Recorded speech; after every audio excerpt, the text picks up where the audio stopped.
achizat einayim. Right? Something that a magician does. Sleight of hand. He catches the eye, achizat einayim. But here it means that God is the master of optical illusion.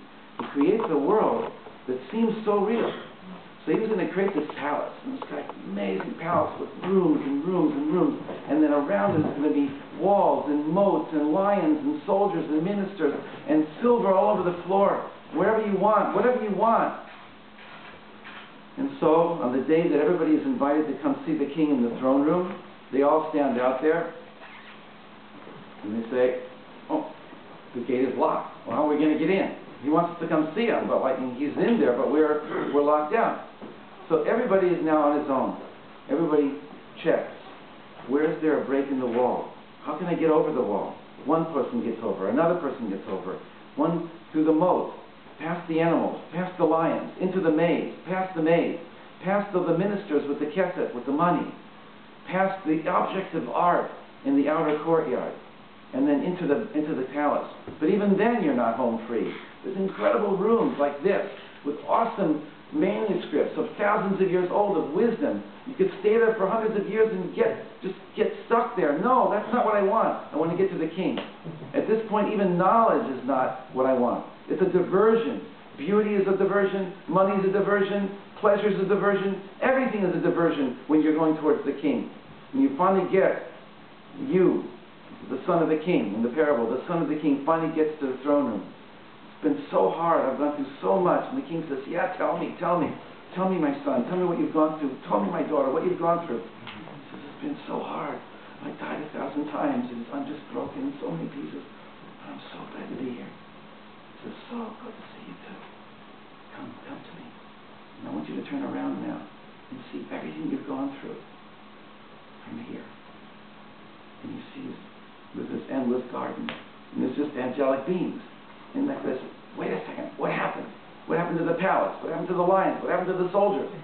He says, like I said, I had to make it like that. I was with you the whole time. This is such a deep thing. This is not India, it's us. This is a parable of Jewishness.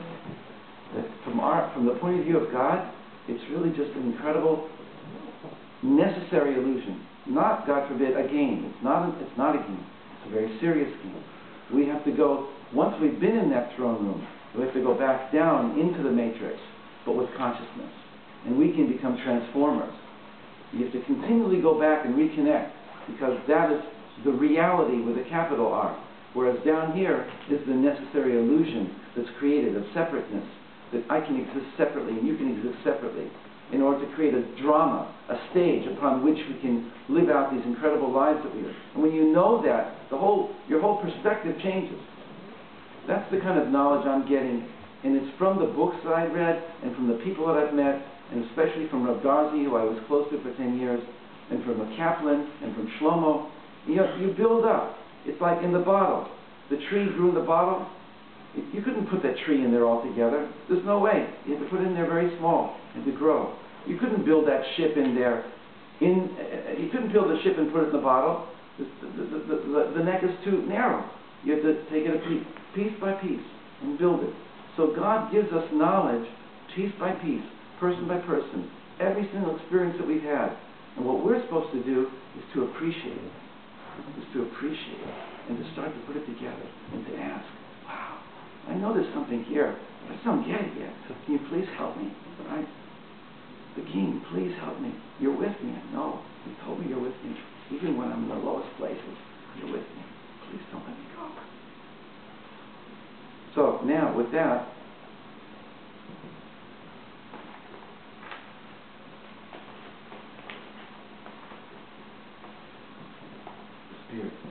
Spirit.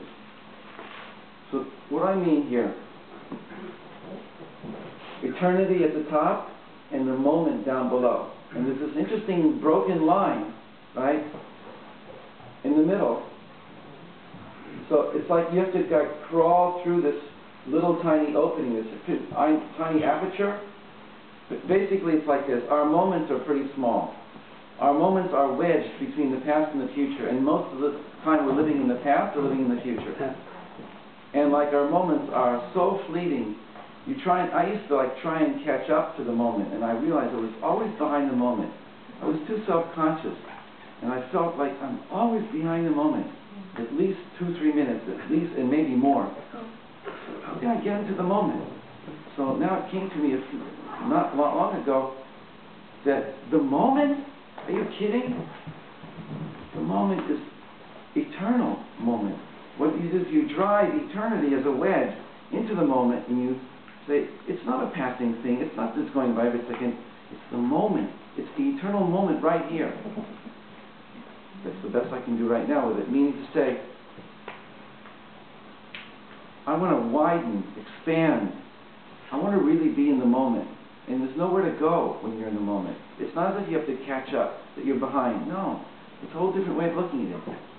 You make eternity in the moment. So one of the ways to do this is to imagine ourselves in eternity. To go up into the higher levels of our own soul. And to connect to those higher levels of where we're going to be when we live in eternity. Well, it's already an assumption that we are going to live in eternity. And that's what's the plan, right? We just came down here for a moment.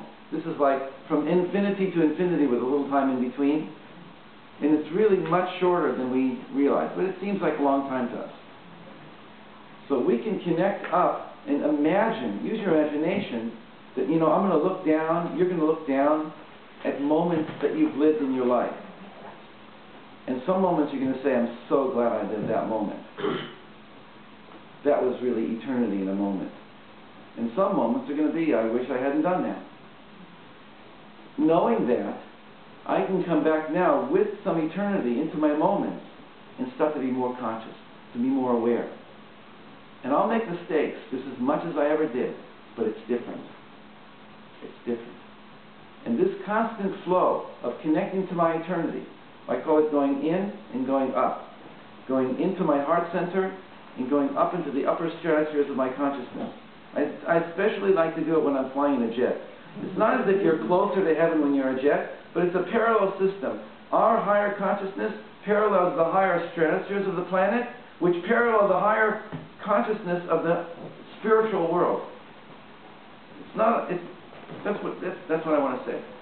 So, utilize moments when you do have that connection, and let's actually work on them to really feel what that's like to live in eternal moments.